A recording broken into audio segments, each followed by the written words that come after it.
시편 33편의 말씀 교독하도록 하겠습니다. 너희 의인들아 여호와를 즐거워하라. 찬송은 정직한 자들이 마땅히 할 바로다. 수금으로 여호와께 감사하고 열줄 비파로 찬송할지어다. 새 노래로 그를 노래하며 즐거운 소리로 아름답게 연주할지어다. 여호와의 말씀은 정직하여 그가 행하시는 일은 다 진실하시도다. 그는 공의와 정의를 사랑하시며 세상에는 여호와의 인자하심이 충만하도다. 여호와의 말씀으로 하늘이 지음이 되었으며 그 만상을 그의 입 기운으로 이루었도다. 그가 바닷물을 모아 무더기같이 쌓으시며 깊은 물을 곳간에 두시도다. 온 땅은 여호와를 두려워하며 세상의 모든 거민들은 그를 경외할지어다. 그가 말씀하심에 이루어졌으며 명령하심에 견고히 섰도다. 여호와께서 나라들의 계획을 폐하시며 민족들의 사상을 무효하게 하시도다. 여호와의 계획은 영원히 서고 그의 생각은 대대에 이르리로다. 여호와를 자기 하나님으로 삼은 나라 곧 하나님의 기업으로 선택된 백성은 복이 있도다.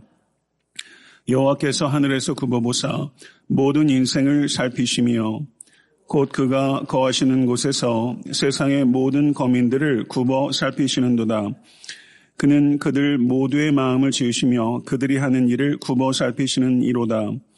많은 군대로 구원 얻은 왕이 없으며 용사가 힘이 세어도 스스로 구원하지 못하는도다. 구원하는 데 군마는 헛되며 군대가 많다 해도 능히 구하지 못하는도다. 여호와는 그를 경외하는 자 곧 그의 인자하심을 바라는 자를 살피사 그들의 영혼을 사망에서 건지시며 그들이 굶주릴 때 그들을 살리시는도다. 우리 영혼이 여호와를 바라며 그는 우리의 도움과 방패시로다. 우리 마음이 그를 즐거워하며 우리가 그의 성호를 의지하였기 때문이로다. 여호와여 우리가 주께 바라는 대로 주의 인자하심을 우리에게 베푸소서. 아멘. 하나님의 말씀입니다. 이 시를 교독하면서 느끼셨겠지만 시편 33편의 장르는 찬양시입니다. 시편 34편의 구조는 크게 네 부분으로 나누어 이해할 수 있습니다. 1절에서 3절을 보게 되면 찬양하라라는 권면이 있고 4절에서 5절을 보게 되면 찬양해야 되는 이유를 기록하고 있습니다. 그리고 6절부터 17절은 찬양의 여러 주제들을 언급하고 있는데요. 특별히 시편 기자는 찬양의 세 가지 주제들을 이야기하고 있습니다. 그 주제는 하나님의 창조, 하나님의 계획, 그리고 하나님의 능력을 찬양하고 있는 것을 볼 수 있습니다. 그리고 18절부터 22절은 이 시의 절정부요, 이 시의 결론부에 해당하는 것이다. 이렇게 볼 수 있습니다. 1절에서 3절을 보게 되면 여호와 하나님께 찬양하라 라고 권면하고 있습니다. 너희 의인들아 여호와를 즐거워하라. 찬송은 정직한 자들의 마땅히 할 바로다. 수금으로 여호와께 감사하고 열줄 비파로 찬송할지어다. 새 노래로 그를 노래하며 즐거운 소리로 아름답게 연주할지어다. 이렇게 말하고 있는 것을 볼 수 있습니다. 여기에 보게 되면 즐거워하라, 감사하라, 찬송할지어다, 노래하라, 연주하라. 이게 다 비슷한 말이죠. 즉 간접적으로 5번이나 찬양과 관계된 말들이 명령형으로 나타나고 있는 것을 볼 수가 있습니다. 그래서 시편 기자는 강조하는 것이 찬송은 정직한 자들이 마땅히 행할 바라는 것을 강조하고 있는 것입니다. 성도 여러분, 우리가 하나님을 찬양해야 하는 이유는 두 가지입니다. 우리가 하나님의 영광을 찬양하도록 지으심 받았기 때문인 줄 믿습니다. 두 번째는 우리가 찬양하는 것이 우리에게 유익이 되기 때문에 하나님께서 우리에게 찬양하라라고 권면하고 있는 것입니다. 우리는 우리가 노래하는 대상을 담게 됩니다. 하나님과 인간 사이에는 도저히 뛰어넘을 수 없는 간극이 있습니다. 그렇지만 하나님을 찬양하는 성도는 조금씩 그리고 필연적으로 하나님을 담게 되기 마련인 것입니다. 3절에 보게 되면 새 노래라는 표현이 있는데요. 중요한 표현입니다. 무엇이 새 노래입니까? 새롭게 작곡한 노래를 새 노래라고 하는 것이 아니라 하나님의 은혜를 새롭게 경험했을 때 반응으로서 나오는 노래가 새 노래인 것입니다. 이 아침에 여러분과 저의 영혼이 새 노래로 충만할 수 있게 되기를 우리 주님의 이름으로 축원합니다. 4절과 5절을 보게 되면 찬양해야 하는 이유가 언급되어 있는데요. 4절과 5절 제가 읽을 때 다시 한번 본문을 보도록 하겠습니다. 여호와의 말씀은 정직하며 그가 행하시는 일은 다 진실하시도다. 그는 공의와 정의를 사랑하시며 세상에는 여호와의 인자하심이 충만하도다. 이렇게 말하고 있습니다. 여기에서 여호와 하나님이 어떠하신지를 5가지 중요한 용어들로 표현하고 있는데 여호와 하나님은 정직하시며 진실하시며 공의로우시며 정의로우시며 인자하신 줄로 믿습니다. 여기에 여호와 하나님의 어떠하심이 기록되어 있어요. 그렇기 때문에 우리가 여호와 하나님을 우리가 찬양할 때 이와 같은 하나님의 성품을 담게 되는 것입니다. 6절에서 7절을 보게 되면 찬송의 여러 주제들을 언급하고 있는데 6절 17절을 보면 6절에서 9절은 하나님의 창조를 찬양합니다. 제가 다시 한번 읽겠습니다. 여호와의 말씀으로 하늘이 지음이 되었으며 그 만상을 그의 입 기운으로 이루었도다. 그가 바닷물을 모아 무더기같이 쌓으시며 깊은 물을 곳간에 두시도다. 온 땅은 여호와를 두려워하며 세상의 모든 거민들은 그를 경외할지어다. 그가 말씀하심에 이루어졌으며 명령하심에 견고히 섰도다. 아멘. 이 구절들은 창세기의 창조 기사를 요약해 놓은 것처럼 보입니다. 잠언 8장 29절을 보게 되면 바다의 한계를 정하여 물이 명령을 거스르지 못하게 하시며 라고 말씀하고 있는 것을 볼 수 있습니다. 성경에서 바다는 종종 혼돈을 상징하는 것입니다. 그런데 7절을 보게 되면 하나님께서 바닷물을 모아 쌓아두시고 곳간에 두셨다라고 표현하고 있습니다. 이것은 하나님께서 세상을 창조하셨을 뿐만 아니라 세상을 완전하게 통치하고 계시다는 것을 나타내는 것입니다. 믿으십니까? 하나님께서는 창조와 섭리의 하나님이십니다. 그렇기 때문에 하나님을 경외하는 자는 이스라엘 백성들에게만 국한된 것이 아니라 세상의 모든 거민들이 여호와 하나님을 찬양해야 되는 것입니다. 10절에서 12절을 보게 되면 하나님의 계획을 찬양합니다. 10절 12절 제가 다시 한번 읽겠습니다. 여호와께서 나라들의 계획을 폐하시며 민족들의 사상을 무효하게 하시도다. 여호와의 계획은 영원히 서고 그의 생각은 대대에 이르리로다. 여호와를 자기 하나님으로 삼은 나라 곧 하나님의 기업으로 선택된 백성은 복이 있도다. 아멘. 성도 여러분, 이 땅 나라들의 계획은 유한하지만 하늘의 여호와 하나님의 계획은 영원한 것을 믿으실 수 있게 되기를 바랍니다. 세상을 하나님의 뜻대로 창조하신 하나님께서는 세상을 하나님의 뜻대로 다스리고 계심을 확신하실 수 있게 되기를 바랍니다. 온 세상에 하나님의 뜻을 알게 할 도구로 선택된 나라가 바로 이스라엘인 것입니다. 온 세상에 하나님의 뜻을 알게 할 도구로 하나님께서 부르신 백성이 바로 교회인 것을 믿으시는 여러분과 제가 될 수 있게 되길 간절히 바랍니다. 하나님께서는 이스라엘만을 복주시기 위해서 이스라엘을 부르신 것이 아닙니다. 이스라엘을 통해서 세상 모든 나라와 모든 거민들을 복주시기 원하셔서 이스라엘을 택하신 것입니다. 그러므로 택하심 받은 백성은 자기의 뜻을 성취하기 위해서 사는 것이 아니라 하나님의 뜻을 성취하기 위해서 헌신해야 될 줄로 믿습니다.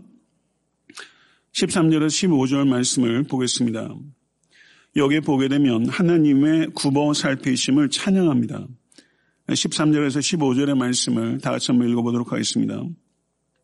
여호와께서 하늘에서 굽어보사 모든 인생을 살피시며 곧 그가 거하시는 곳에서 세상의 모든 거민들을 굽어 살피시는도다.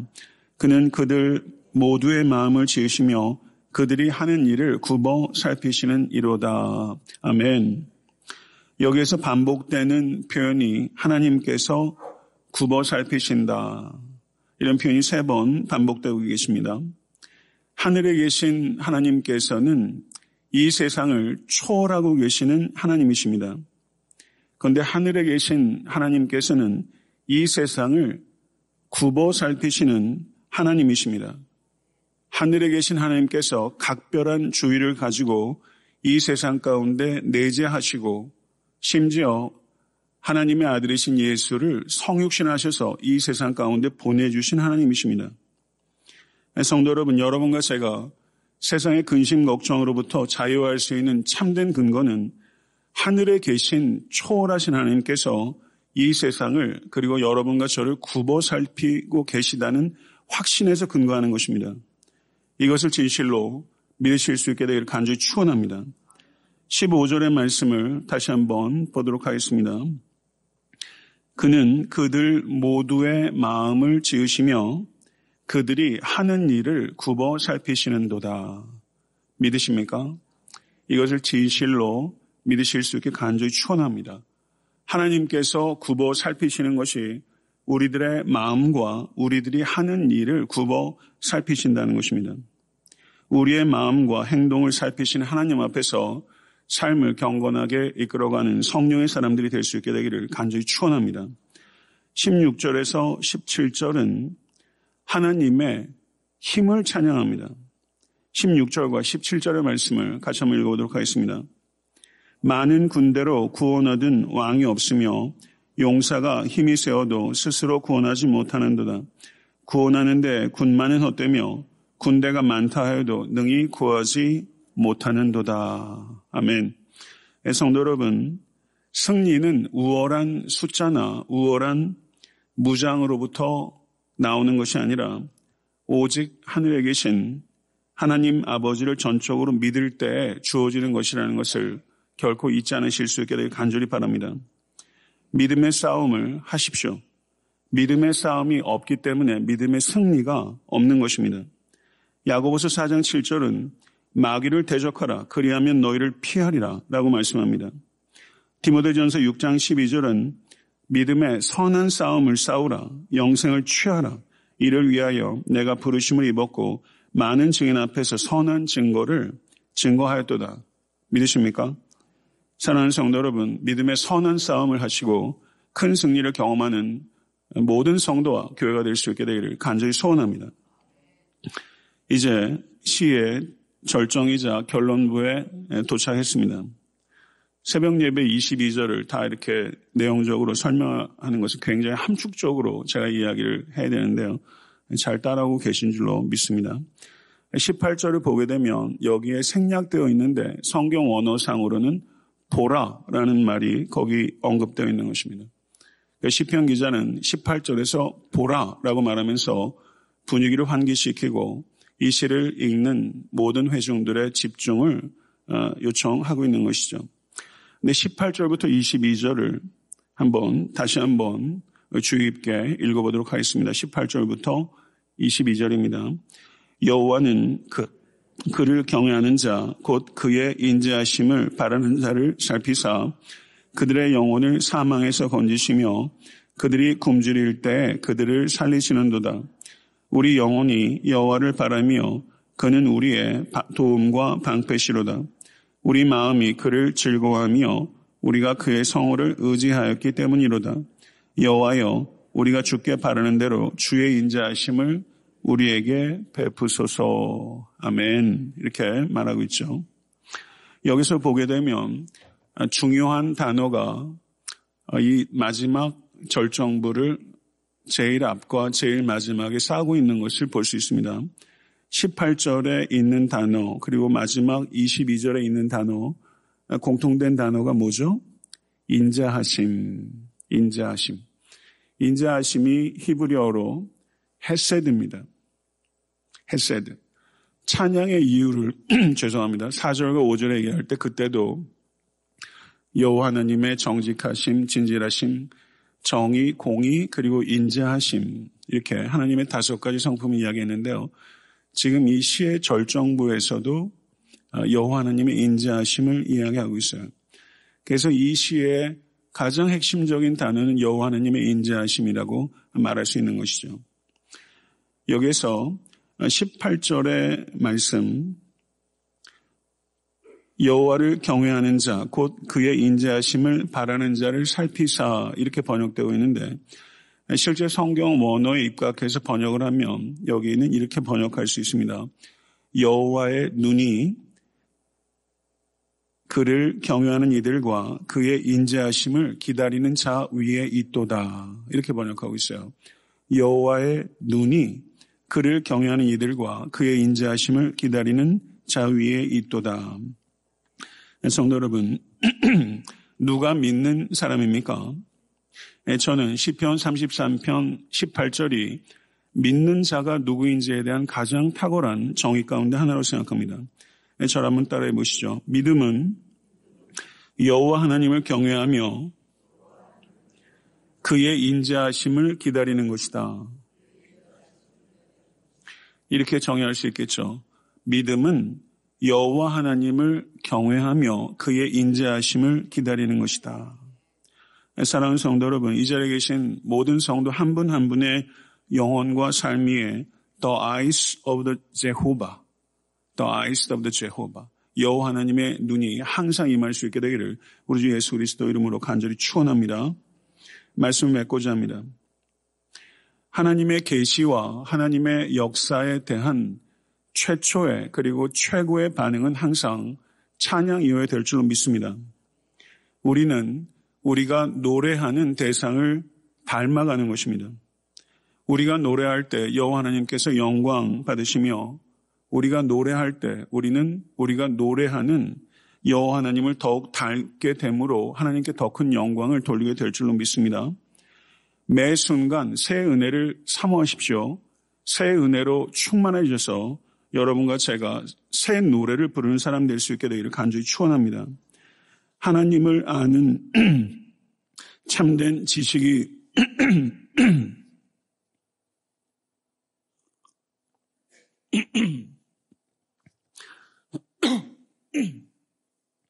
하나님을 아는 참된 지식이 없으면 하나님을 참되게 찬양하는 것은 불가능한 것입니다. 그래서 반드시 지식은 찬양으로 연결되는 것입니다. 그래서 모쪼록 여러분과 제가 하나님을 아는 지식 가운데 더욱더 깊어지고 넓어질 수 있게 되길 간절히 축원합니다. 시편 기자는 세상을 창조하신 하나님, 세상을 다스리시는 하나님, 세상을 굽어 살피시는 하나님을 찬양했습니다. 여러분과 저의 찬양의 주제도 날로 다채로워지는 은혜가 임할 수 있게 간절히 바랍니다. 여호와를 경외하고 그의 인자하심을 기다리는 성도가 되실 수 있게 되기를 바랍니다. 성도 여러분, 다윗은 동굴에서 노래했고 그리고 바울은 감옥에서 노래했습니다. 그리스도인들이 노래할 수 없는 장소, 노래할 수 없는 때는 없습니다. 성도 여러분, 찬양을 잃어버리셨다면 이 아침에 그 찬양이 회복될 수 있게 간절히 축원합니다. 세상 사람들은 기분이 좋으면 노래합니다. 고성방가하죠. 술 먹으면 고성방가하고 기분 좋으면 유행가 부르는 것입니다. 그렇지만 그리스도인들에게는 세상 사람들은 부를 수 없는 노래가 있습니다. 그것은 환난 중에도 부르는 노래인 것입니다. 환난 중에도 부를 수 있는 노래는 오직 그리스도인들만 부를 수 있는 노래가 되는 것입니다. 옥스퍼드의 저명한 조직신학자 알리스터 맥그레스라는 조직신학자가 있는데 그분이 이런 말을 했습니다. 우리가 우주의 음악을 듣고서 그 아름다운 하모니를 통해 그 음악의 작곡자를 사랑하게 되는 것, 이것은 창조자가 계획하신 목적의 일부다. 이렇게 표현했어요. 여러분이 좋아하는 클래식이 있다고 생각해 보세요. 그 음악을 좋아하면서 그 작곡자를 사랑하게 되는 것이죠. 성도 여러분, 하나님께서는 우리가 하나님을 찬양하길 원하실 뿐만 아니라 여러분과 저의 삶이 찬양이 되기를 원하는 줄로 믿습니다. 세상 사람들이 우리의 찬송을 들으면서 이 노래를 작곡한 진정한 작곡자이신 하나님을 찬양하도록 하는 것, 이것이 창조주 하나님의 목적이라는 것을 기억하시고 우리 모두가 찬송이 되는 삶을 이끌어가시는 은혜가 여러분과 저에게 임할 수 있게 될 간절히 축원합니다.